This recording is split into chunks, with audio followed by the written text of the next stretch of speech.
નમસ્કાર વિદ્યાર્થી મિત્રો, ધોરણ 9ની અંદર વિષય છે આપણો ગુજરાતી, જેની અંદર આપણે 8મા લેસનનો અભ્યાસ ચાલુ છે. 8મા લેસનનું નામ છે છાલ, છોતરા અને ગોટલા. એના લેખક છે બકુલ ત્રિપાઠી.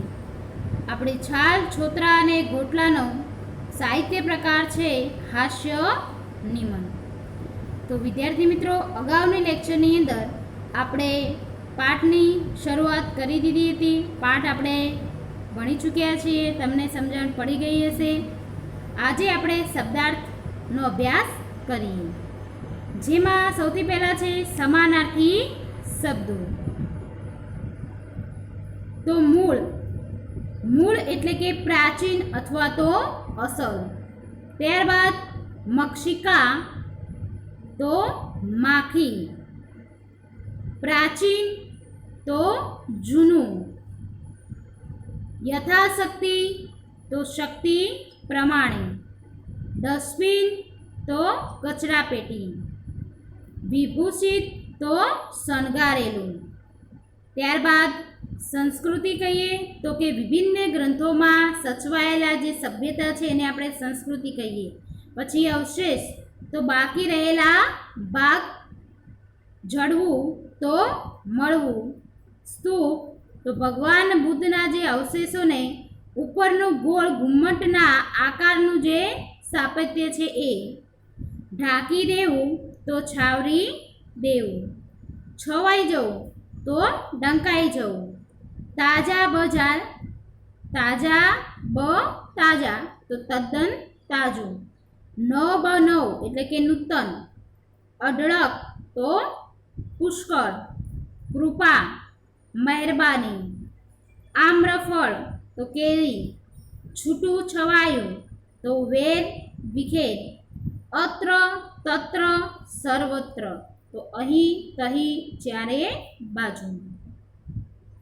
પછી કબૂલ તો મંજૂર, ઠાલવી દેવું તો ખુલ્લામાં નાખવું, ગૌ માતા એટલે ગાય માતા, અર્પણ એટલે કે માનપૂર્વક આપવું. ત્યારબાદ શ્વાન એટલે કૂતરું. પછી ઘડેલો એટલે કે તૈયાર કરેલો, સ્વાર્થીપણું એટલે સ્વાર્થની ભાવના, મૂલ્યવાન તો કિંમતી, વિહોણી તો વિનાની વગરની, કમ્પાઉન્ડ એટલે કે આંગણું, બેફામ તો શાયર બરકત વિરાણીનું તખલ્લુસ એનું ઉપનામ છે. પછી કબર એટલે શબ, ઉપર જે દટાયા પછી એના પર કરવામાં આવતું જે પગથિયાવાળું બાંધકામ છે એને કબર કહેવામાં આવે છે. શાયર એટલે કે ગઝલ લખનાર, વ્યંગ એટલે કટાક્ષ, ફોફા સિંગના જે ફોતરા છે એ, ટહેલવું એટલે કે આમ તેમ આપણે જે લટાર મારીએ છીએ એ, યહાગીરા વહાગીરા એટલે અહીં પણ પડ્યું અને ત્યાં પણ પડ્યું. સદભાગ્ય એટલે કે સારું ભાગ્ય, કોક એટલે કોઈક, હુએ એટલે થયા, ગૌરવપૂર્વક એટલે આદરપૂર્વક, શૈશવથી એટલે કે નાનપણથી, ઇધર ઉધર યહાં વહાં એટલે યહીં તહીં આમ તેમ, સબ જગહ એટલે કે બધી જગ્યાએ, સમાવું અંદર ભળી જવું. પછી સજ્જડ એટલે કે કડક, આણવી એટલે લાવવું, હોમ ડિલિવરી એટલે કે ઘેર પહોંચાડવું, સર્વવ્યાપી એટલે કે ચારે બાજુ ફેલાયેલું, પરસ્પર એટલે કે અરસ પરસ, કારુણ્ય એટલે કરુણ અથવા દયા, ફટાક દઈને એટલે કે તરત જ, ફકાવી દેવું એટલે કે ફેંકી દેવું, ડસ્ટબિન કચરા પેટી એ તો તમને ખ્યાલ જ છે, મોઢ એટલે કે રૂબરૂ અથવા પ્રત્યક્ષ, પછી સ્પર્ધા એટલે હરીફાઈ, પછી કપાળ તમારું એટલે કે ગુસ્સે જે આપણો છે ગુસ્સો વ્યક્ત કરવા માટે જે બોલાતો શબ્દ છે એ, બરાબર એટલે બરાબર, સડક એટલે રસ્તો, કંપાસ એટલે કે વર્તુળ દોરવાનું જે સાધન છે એ, અજબ એટલે નવાઈ ઉપજાવે તેવું, અને કૌશલ્ય એટલે કુશળતા. તો સમાનાર્થી શબ્દમાં વિદ્યાર્થી મિત્રો ખ્યાલ આવી ગયો. ત્યારબાદ આપણે જોઈશું વિરુદ્ધાર્થી શબ્દ. શ્રેષ્ઠ તો કનિષ્ઠ, નૂતન તો પ્રાચીન, પવિત્ર તો અપવિત્ર, ઉદાર તો કઠોર, પ્રસન્ન તો અપ્રસન્ન, સદભાગ્ય તો દુર્ભાગ્ય, સહિત તો રહિત અને ઉદાર તો કંજૂસ. એ ઉપરાંત કૃપા તો અકૃપા, પછી વજનદાર તો હલકું, ટૂંકું તો લાંબુ, પ્રવૃત્તિ તો નિવૃત્તિ, પ્રિય તો અપ્રિય. ત્યારબાદ વિદ્યાર્થી મિત્રો જોઈશું તળબદા શબ્દો. જડવું તો મળવું, આણીને એટલે લાવીને. ખ્યાલ આવી ગયો વિદ્યાર્થી મિત્રો? હવે પછી આપણે જોઈશું સ્વાધ્યાય. તો નીચેના પ્રશ્નોના વિકલ્પમાંથી સાચો વિકલ્પ પસંદ કરી ખરાની જે નિશાની છે એની સામે નિશાની રાઈટની નિશાની કરવાનું છે જે સાચું હોય એ. તો 1, બકુલ ત્રિપાઠીના મતે ભારત દેશમાં આપણે કઈ નવી સંસ્કૃતિ વિકસાવી છે? 1, શ્રી રામ, શ્રી કૃષ્ણ અને ભગવાન બુદ્ધની સંસ્કૃતિ, પુરાણા મંદિરો, સ્થાપત્યો અને સ્તૂપોની સંસ્કૃતિ, છાલ, છોતરા અને ગોટલાની સંસ્કૃતિ, પછી વેદ, પુરાણો, ઉપનિષદની સંસ્કૃતિ. કયું આવશે વિદ્યાર્થી મિત્રો? બોલો. આપણે કઈ નવી સંસ્કૃતિ વિકસાવી છે? સરસ, છાલ, છોતરા અને ગોટલાની સંસ્કૃતિ. વિશ્વના શ્રેષ્ઠ આંબા આપનાર પરમેશ્વરને આપણે આભારવશ થઈને શું અર્પણ કરીએ છીએ? અમૃત જેવી કેરી, આમ્રફળ, આંબાના પાંદડા કે ગોટલા? શું આપીએ છીએ આપણે પરમેશ્વરને? સરસ, ગોટલા. બકુલ ત્રિપાઠીના મતે મગફળીના ફોતરા આપણે ક્યાં વેરીએ છીએ? ક્યાં વેરીએ છીએ? બગીચામાં, થિયેટરમાં, શાળાના વર્ગમાં કે પછી A, B, C ત્રણેય? સરસ, દરેક જગ્યાએ નાખીએ છીએ. બગીચામાં, થિયેટરમાં, શાળામાં, દરેક જગ્યાએ, એટલે ડી જવાબ આપણો આવશે. પછી ઓલિમ્પિકમાં કઈ સ્પર્ધા રાખવાનું લેખક સૂચવે છે? દડા ફેંકની, ભાલા ફેંકવાની, કેળાની છાલ ફેંકવાની કે પછી દોડવાની? શું ફેંકવાનું કે છે વિદ્યાર્થી મિત્રો લેખક? સરસ, કેળાની છાલ ફેંકવાની.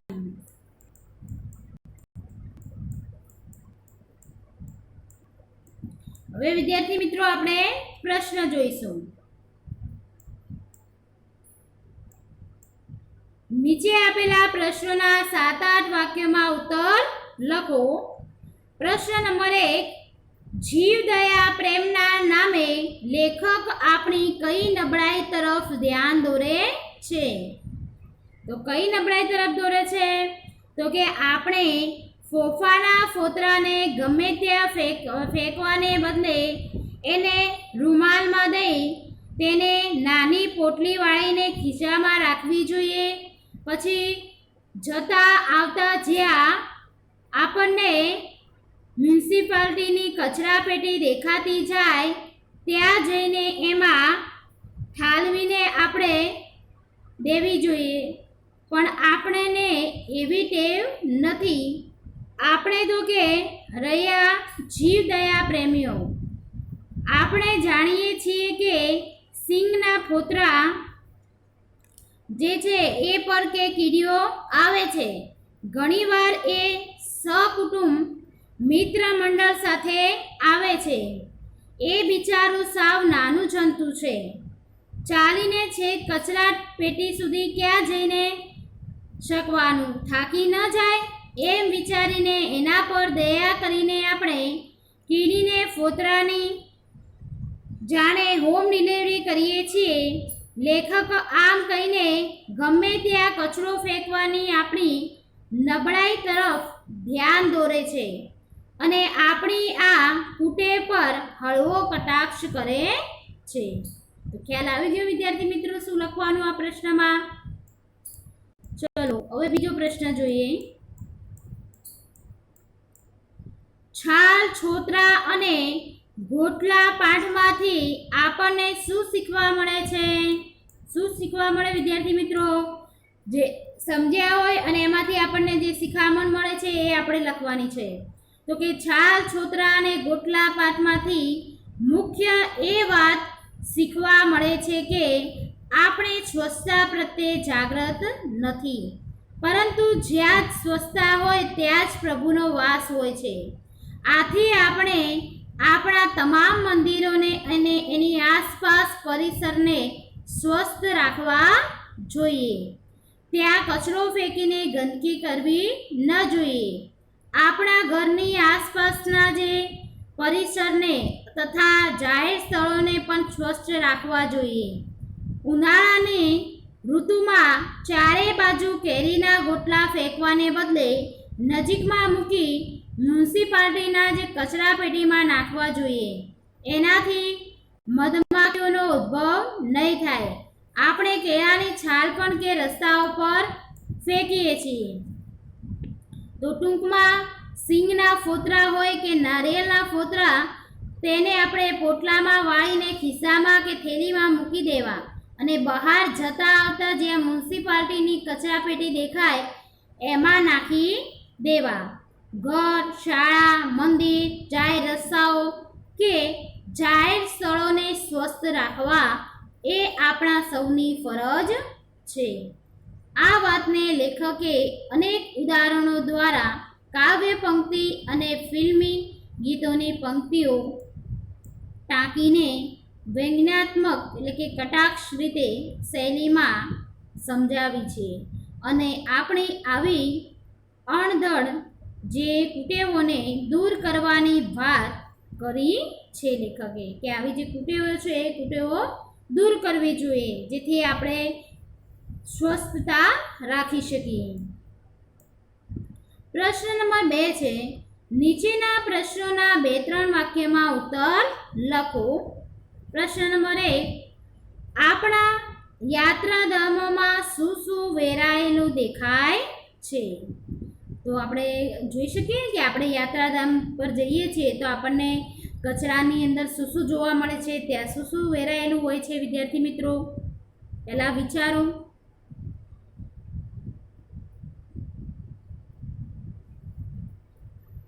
તો કે આપણે યાત્રાધામોમાં ફિલ્મો, મૂર્તિઓ, ધર્મ પ્રતીકોની આસપાસ નારિયેળોના છોતરા વેરાયેલા દેખાય છે. આપણા જે ધર્મસ્થાનો છે એની અંદર આપણને ઠેર ઠેર કેળાની છાલ દેખાય છે. વિશ્વના શ્રેષ્ઠ આંબા પરમેશ્વરને આપણા જે ભારત દેશને આપ્યા છે તેથી આપણે પણ કે યાત્રાધામોને ગલીઓમાં ચારે બાજુએ કેરીના ગોટલા આપણને જોવા મળે છે. ત્યારબાદ બીજો પ્રશ્ન લેખક કેરીના ગોટલા વિશે વ્યંગમાં શું કહે છે? તો લેખક કેરીના જે ગોટલા છે એને વ્યંગમાં સૌથી પવિત્ર કહે છે. આપણે ગ્રીષ્મ ઋતુ જે છે એ ગ્રીષ્મ ઋતુમાં ગલીઓમાં શેરીઓને રસ્તાઓને કેરીના ગોટલાઓમાંથી વિભૂષિત કરીએ છીએ. આપણે કે જે કેરીઓ છે એ કેરીઓને કે ગોટલામાંથી વિભૂષિત કરીએ છીએ. આપણે કેવા ઉદાર છીએ કે કેરીના રસનો આસ્વાદ આપણે લઈએ છીએ પણ એના વજનદાર જે ગોટલા છે એ સમાજને આપણે અર્પણ કરીએ છીએ. કઈ રીતે? તો આપણે એને ખુલ્લામાં ઠાલવી દઈએ છીએ. જેને ભોજન કરવું હોય એ કરે. ખાસ કરીને ગોટલા પૂરતી અડધી કેરી આપણે ગૌ માતાને અર્પણ કરીએ છીએ. આમ કેરી વિશે લેખકે આ રીતે કટાક્ષ કર્યો છે કે અડધી કેરી આપણે ખાઈએ છીએ ને અડધી કેરી ગૌ માતાને આપીએ છીએ. ત્યારબાદ ત્રીજો પ્રશ્ન, કીડીઓના પરિવારની લેખકને કઈ ચિંતા વ્યક્ત કરી છે? તો લેખકે કીડીઓના પરિવારની ચિંતા કરે છે કારણ કે તેઓ જીવ દયા પ્રેમી છે. આપણે સિંગના ફોતરા રૂમાલમાં લઈ એની નાની પોટલી વાળીને ખીજામાં મૂકી દઈએ અને રસ્તે જતા આવતા મ્યુનિસિપાલિટીની કચરાપેટી જે દેખાય એમાં એ ટોપલીમાં રહેલો જે કચરો છે એ કચરો એમાં ઠાલવી દઈએ તો બિચારી કીડીઓ તો પોતાના ખોરાક માટે કેટલું ચાલવું પડે, એ બિચારી કીડીઓ થાકી જાય. એટલે આપણે એમના પર દયા કરીને તેમને ફોતરાની હોમ ડિલિવરી આપીએ છીએ. આમ લેખક કીડી વિશે આવું કહે છે. આગળ, અમેરિકાના ખેલાડીઓને લેખકે કઈ રીતે ચેલેન્જ કરે છે? લેખક કહે છે કે ઓલિમ્પિકવાળા કેળાની છાલ ફેંકની સ્પર્ધા રાખો તો ભારતીય ખેલાડીઓ જ સુવર્ણ ચંદ્રક મેળવે. આથી અમેરિકાના ખેલાડીઓને લેખક ચેલેન્જ કરે છે કે તમારામાં તાકાત હોય અને તમારા માએ શેર સૂંઢ ખાધી હોય તો ઓલિમ્પિકમાં કેળાના છાલની સ્પર્ધા રાખો. કેમ કે આ સ્પર્ધામાં તો ભારતના લોકો માહિર છે, એ તો પ્રથમ નંબર લાવે અને સુવર્ણ ચંદ્રક પ્રાપ્ત કરે. એટલા માટે કે આવી રમત રાખો તમે. ત્યારબાદ વિદ્યાર્થી મિત્રો આપણે જોઈશું અમુક જે સંજ્ઞા જે છે એ સંજ્ઞાના પ્રકાર જોઈશું. તો કે મેં તો અમેરિકામાં ત્યાંના ખેલાડીઓને મોઢામોઢ સંભળાવ્યું. જે અમેરિકા છે એ શબ્દ એ કઈ સંજ્ઞા છે? વ્યક્તિવાચક, જાતિવાચક, ભાવવાચક કે દ્રવ્યવાચક? બોલો જરા. સરસ, વ્યક્તિવાચક. જિંદગીનો થાક અનુભવાય છે. થાક જે છે દ્રવ્યવાચક, ભાવવાચક, વ્યક્તિવાચક, સમૂહવાચક? સરસ, ભાવવાચક. કેમ કે થાક છે એ ભાવ દર્શાવે છે ને. આપણી પ્રિય જે રાષ્ટ્રીય રમત છે એમાં રમત જે છે વ્યક્તિવાચક, ભાવવાચક, જાતિવાચક, દ્રવ્યવાચક? સરસ, જાતિવાચક. તમારી માએ શેર સૂંઢ ખાધી હોય. સૂંઢ દ્રવ્યવાચક, ભાવવાચક, વ્યક્તિવાચક, સમૂહવાચક? બરાબર, દ્રવ્યવાચક. ત્યારબાદ વિદ્યાર્થી મિત્રો આપણે જોઈશું વિશેષણ. તો એ મૂલ્યવાન વસ્તુઓ છે. મૂલ્યવાન છે કયું વિશેષણ છે? ગુણવાચક, સંખ્યાવાચક, રંગવાચક કે પરિમાણવાચક? સરસ, ગુણવાચક. પછી 2 ફૂટ આમે નહીં ને 5 ફૂટ તેમે નહીં? સ્વાદવાચક, સંખ્યાવાચક, ગુણવાચક કે પરિમાણવાચક? સંખ્યાવાચક. ત્યારબાદ આપણે જોઈશું શબ્દ સમૂહ. ભગવાન બુદ્ધના અવશેષો ઉપર ગોળ ઘુમ્મટના આકારનું જે સ્થાપત્ય છે એને શું કહેવાય? કળશ, શિખર, સ્તૂપ કે છે ટોલડો?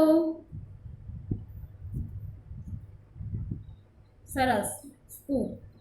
પછી શબ્દ દાટ્યા પછી એના પર કરવામાં આવતું પગથિયાવાળું બાંધકામ એને શું કહેવામાં આવે છે? પાળીઓ, કબર, પછી ખાંભી કે પછી નાની પોટલી? સરસ, કબર. પછી રૂઢિપ્રયોગનો સાચો અર્થ. અર્પણ કરવું તો માનપૂર્વક આપવું, ઈચ્છા વગર આપવું, ત્યાગ કરવો કે અભિષેક કરવો? શું આવશે? સરસ, માનપૂર્વક આપવું. પછી જિંદગીનો થાક અનુભવવો, થાકીને લોથપોથ થઈ જવું, જિંદગીથી કંટાળી જવું, જીવવાની ઈચ્છા ન થવી, થાકી જવાય ત્યાં સુધી કામ કર્યા કરવું.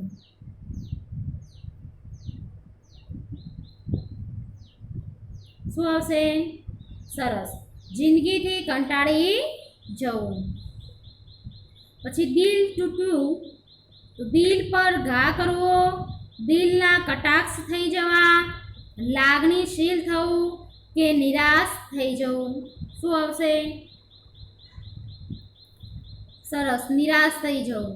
પછી પત્તો ન ખાવો, તો સરનામું ન મળવું, ગોઠવાઈ ન શકવું, ખબર ન મળવા કે ઠામ ઠેકાણું ન જડવું. સરસ, ગોઠવાઈ ન શકવું. પછી શેર સૂંઠ ખાવી, એટલે કે શેર સૂંઠ બચાવી, શેર સૂંઠ જોખમી, પછી પૂરી તાકાત હોવી કે હરીફાઈ કરવી. શું આવશે? સરસ, પૂરી તાકાત કરવી. ત્યારબાદ આપણે જોઈશું સ્વર વ્યંજન જે છૂટા પાડવાના છે એ ગૌ માતા. ગૌ માતા એનું કેવી રીતે સ્વર વ્યંજન છૂટા પડશે? તો કે ઘ વત્તા અ વત્તા ઉ વત્તા મ વત્તા આ વત્તા ત વત્તા આ રીતે છૂટવું પડશે. ત્યારબાદ ટૂંકા પ્રશ્ન પૂછું છું. વિકલ્પ: લેખકે કયા ગુજરાતી શાયરની ગઝલના શેરનો ઉલ્લેખ કર્યો છે? ઈશાદ, મરીચ, અમૃત ઘાયલ કે બરકત વિરાણી બેફામ?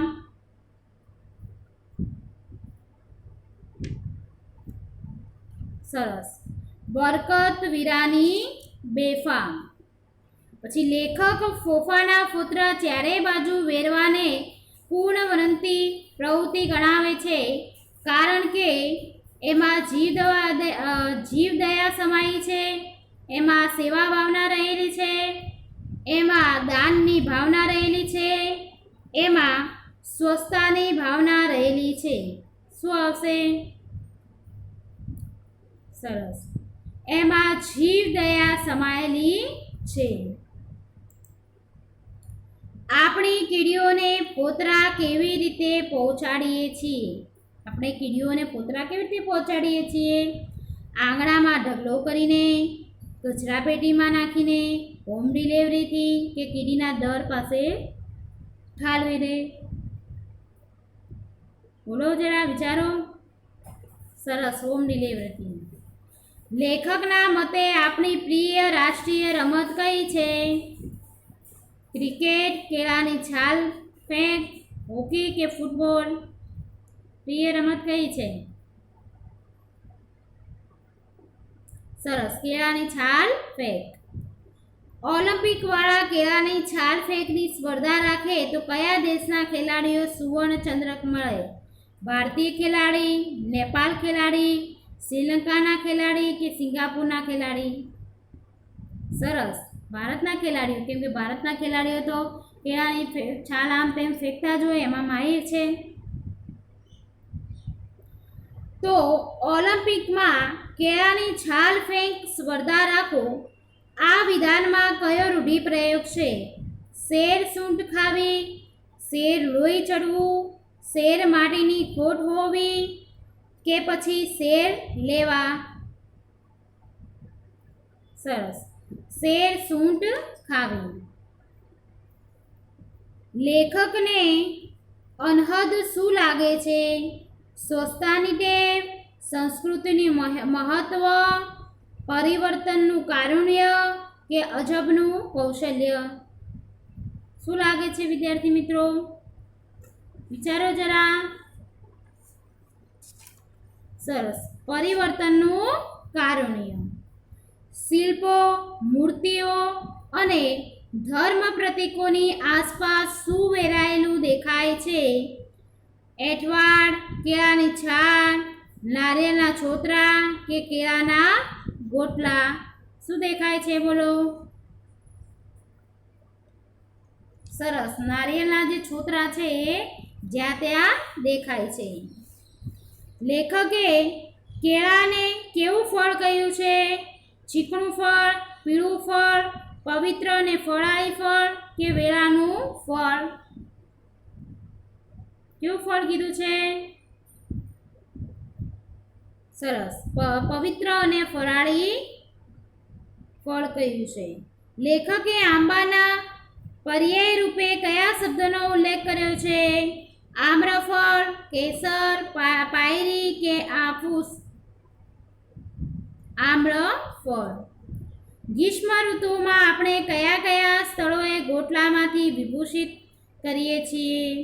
મંદિરો અને રસ્તાઓ, મેદાનો અને ગલીઓ, શેરીઓ અને માર્ગો કે મંદિરોના પગથિયા અને આંગણીએ? ક્યાં ફેંકીએ છીએ? વિચારો. ગલીઓ, શેરીઓ અને માર્ગોમાં. આપણે અડધી કેરી કોને અર્પણ કરીએ છીએ? સગી માતાને, બાળકને, ગરીબોને કે ભિખારીઓને? સગી માતાને. બાકીની જે અડધી કેરી છે એ કોને આપણે અર્પણ કરીએ છીએ? ગાયના વાછરડા, ગૌ માતાને, પાડાને કે ભેંસને? કોને અર્પણ કરીએ છીએ? અડધી તો આપણે સગી માતાને આપીએ છીએ, પણ અડધી બીજી બાકી રહે છે એ કોની માતાને આપીએ છીએ, એટલે કે કોને આપીએ છીએ? સરસ, ગૌ માતાને. આપણી સંસ્કૃતિ કોને સ્વીકારતી નથી? ચોરી કરવાની પ્રવૃત્તિને, સ્વાર્થીપણાને, જૂઠાણાને કે લાચારને અથવા લાલચુપ સ્વભાવને? કોને સ્વીકારતી નથી આપણી સંસ્કૃતિ? બોલો વિદ્યાર્થી મિત્રો. સ્વાર્થીપણાને સ્વીકારતી નથી. તો વિદ્યાર્થી મિત્રો, આ લેસનમાં તમને સમજણ પડી ગઈ હશે. પ્રશ્નોમાં, સ્વાધ્યાયમાં સમજણ પડી ગઈ? તો વિદ્યાર્થી મિત્રો, આ લેસનની અંદર આપણે ખાસ કરીને જે ભારતના લોકો ગમે ત્યાં કચરો ફેંકે છે અને ગંદકી ફેલાવે છે એને લેખકે કટાક્ષમાં કહ્યું છે. આમ તો કે આપણે વેદો, પુરાણો, રામાયણ, મહાભારતમાં ઘણી બધી સ્વચ્છતાની વાતો કરીએ છીએ, છતાં આપણે કે કચરો જ્યાં ત્યાં ફેંકીએ છીએ. એ ઉપરાંત મંદિર હોય, સ્થાપત્ય હોય, ત્યાં આપણે જ્યાં ત્યાં જોઈએ ત્યાં કચરો હોય છે. પછી જોવાલાયક સ્થળો હોય, યાત્રાધામો છે, ત્યાં પણ કે કચરો આપણે ફેંકીએ છીએ. તો આ ગંભીર સમસ્યા છે. અને મગફળીના ફોતરા પણ આપણે ટહલતા જઈએ, એટલે કે ફરતા હરતા ફરતા ખાઈએ અને જ્યાં ત્યાં ફોતરા ફેંકતા જઈએ છીએ. આ બધું કવિએ આપણને આ લેસનની અંદર કટાક્ષમાં કહ્યું છે અને સમજણ પાડી છે કે આપણે કચરો જ્યાં ત્યાં ફેંકવો જોઈએ નહીં, માત્ર કચરા ટોપલીમાં જ ફેંકવો જોઈએ. તો તમે ગમે ત્યાં જગ્યાએ હો, ત્યાં કચરા ટોપલી નથી, તમે ખાઓ છો, તો એ કચરો છે એ તમારે થેલીમાં કે રૂમાલમાં ભરીને તમારા ખીચામાં ભરી નાખવાનો. પછી ત્યાં તમે જ્યાં આવતા જતા જ્યાં તમને કચરા ટોપલી દેખાય છે ત્યાં તમે એ કચરો નાખી દો, તો આપણે ગંદકી ફેલાશે નહીં. આ રીતે લેખક આપણને સમજાવવા માગે છે કે સ્વચ્છતા રાખવી ખૂબ જ જરૂરી છે. તો વિદ્યાર્થી મિત્રો, તમને આ લેસનમાં સમજણ પડી ગઈ હશે. એ ઉપરાંત તમારે જે 8મું લેસન છે એના સમાનાર્થી શબ્દો, વિરોધાર્થી શબ્દો, તળપ્રદા શબ્દો જે છે એ, અને જે સ્વાધ્યાયના વિકલ્પો છે, પછી લાંબા પ્રશ્નો, ટૂંકા પ્રશ્નો જે છે મેં જે તમને સમજૂતી આપી છે એ દરેક પ્રશ્નોનો તમારે નોટબુકમાં લખી દેવાનું છે સારા અક્ષરે. વિદ્યાર્થી મિત્રો, આ લેસન તમારે પૂરું કરી દેવાનું છે. જે દિવસે આપણે સ્કૂલમાં મળવાનું થશે એ દિવસે તમારું આ ગૃહ કાર્ય હું ચેક કરીશ. ને ખાસ કરીને કહું છું, સારા અક્ષરે બરાબર વાંચીને વ્યવસ્થિત લખવાનું, જેથી તમે લખતા રહેશો અને વાંચશો તો તમને એમાંથી પ્રશ્ન પણ તૈયાર થઈ જશે. તો વિદ્યાર્થી મિત્રો, અહીંયા આપણે આ 8મું લેસન છાલ, છોતરા અને ગોટલા, જેનો સાહિત્ય પ્રકાર છે હાસ્ય નિબંધ, એ અહીંયા પૂરો થાય છે. તમને સમજણ પડી ગઈ હશે. તો વિદ્યાર્થી મિત્રો, આજે આપણે આટલા સુધી અભ્યાસ રાખીશું. હવે પછીના લેક્ચરની અંદર નવા લેસનની શરૂઆત કરીશું. જય હિન્દ.